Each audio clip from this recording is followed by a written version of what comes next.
সম্পত্তি জাতির কুলাঙ্গার শুভেন্দু 14 পুরুষের নয়। এই অকাপ সম্পত্তি আমাদের। রক্ষা করতেই হবে। তার জন্য যদি আমাদের রক্ত ঝরে তাতেও আমরা পিছু পা ঘটব না। আপনাদের বলে দিই, এই যে বিলটা ভয়ঙ্কর বিল, আমি শুধু আপনাদের বলে দিই, আজকে যে চক্রান্ত চলছে দিকে দিকে, আর আমাদের যুব সমাজ বিশেষ করে সংখ্যালঘু সমাজ যে রাজনৈতিক নেতাদের ধ্বজা ধরে ঘুরছে, সেই মুনাফেক রাজনৈতিক নেতারা তলে তলে যুক্তি করে রামনবমীর মিছিল করছে। তারা ওয়াকফ নিয়ে বলার সময় নেই। যে আরএসএস কে ব্যান করে দেওয়া হয়েছিল, সেই আরএসএস এর আদর্শ নিয়ে সেই গেরুয়া পোশাক গায়ে দিয়ে তৃণমূলের নেতারা রামনবমীতে মিছিল করছে। আর রমজান মাসে ইফতার না খেতে পেয়ে অভিনয় করে ইফতার খেয়ে বলে আমি তোমাদের সঙ্গে আছি। তাহলে এই রাজ্য সরকারকে আমাদের যোগ্য জবাব দিতে হবে। আমরা আমাদের সম্পত্তি আমরা নিজেরাই হেফাজত করে নেব, মাঝখানে কোনো মুনাফেককে আমরা রাখবো না।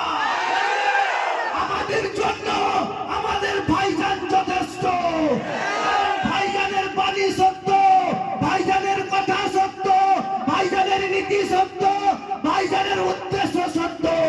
আর অপরদিকে রাজনৈতিক নেতারা দুর্নীতিতে ডুবে গেছে, ধর্ষণ করছে, মদ খাচ্ছে, চুরি করছে, মানুষের অধিকার লুট করছে, আর দিনের বেলা তারা পার্টির মিছিল বের করছে।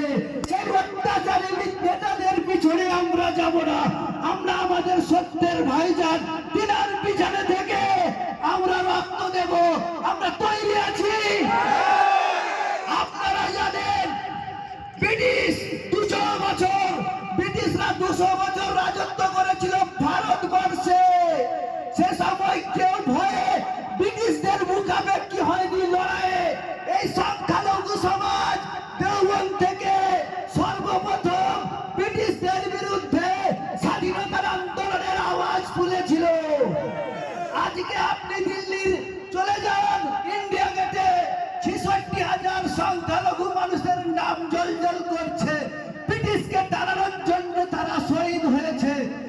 আমাদের পূর্বপুরুষেরা যদি ব্রিটিশকে তাড়ানোর জন্য 66,000 শহীদ হতে পারে, এই 14 বছরের বিজেপিকে গণতান্ত্রিক ভাবে আমরা জুতা মেরে মেরে এদেরকে ভারত ছাড়া করবো। আপনাদের করতে হবে। সংখ্যালঘুরাই পারে সমাজকে দিশা দেখাতে। আপনাদের সাথ দিতে হবে, ভাইজানের হাতকে সাথ দিতে হবে।